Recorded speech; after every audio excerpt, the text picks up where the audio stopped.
The Indian Medical Association today urged the government to announce additional doses of COVID vaccine for healthcare, frontline workers, and immunocompromised individuals amid concerns over Omicron, 23 cases of which have been detected in India so far. It also demanded that the government expedite the proposal of vaccinating individuals aged 12 to 18 years. At a press conference, the doctors' body said that cases of the latest variant of coronavirus were reported from a number of major cities of India, and the tally, which is in double digits, is bound to increase.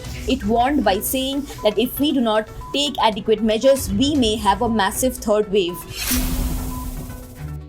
Today, BJP MPs absent from or irregular in attending Parliament were pulled up, with sources saying Prime Minister Narendra Modi warning them to change themselves or there will be changes. In a strong warning, Prime Minister, who has repeatedly advised his party MPs and ministers to be disciplined, punctual and not to speak out of turn, reprimanded BJP leaders for behaving like children.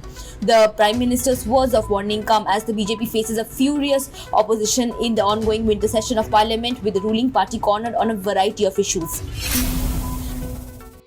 Yesterday, Nagaland Chief Minister Neiphiu Rio had said AFSPA must be removed as it was the cause of unrest and pain in his state. Speaking at the funeral service for those who were killed, he called the law a black stain on the image of the country. The Nagaland government will write to the centre calling for the repeal of the Armed Forces Special Powers Act, or AFSPA, a law that gives sweeping powers to the army in troubled regions.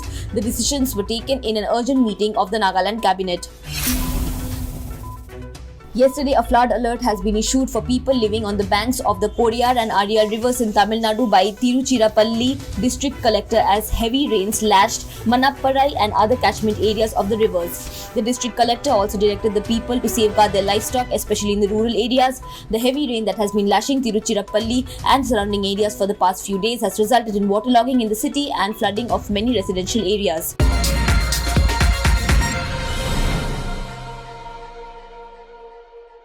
Subscribe to One India channel and never miss an update.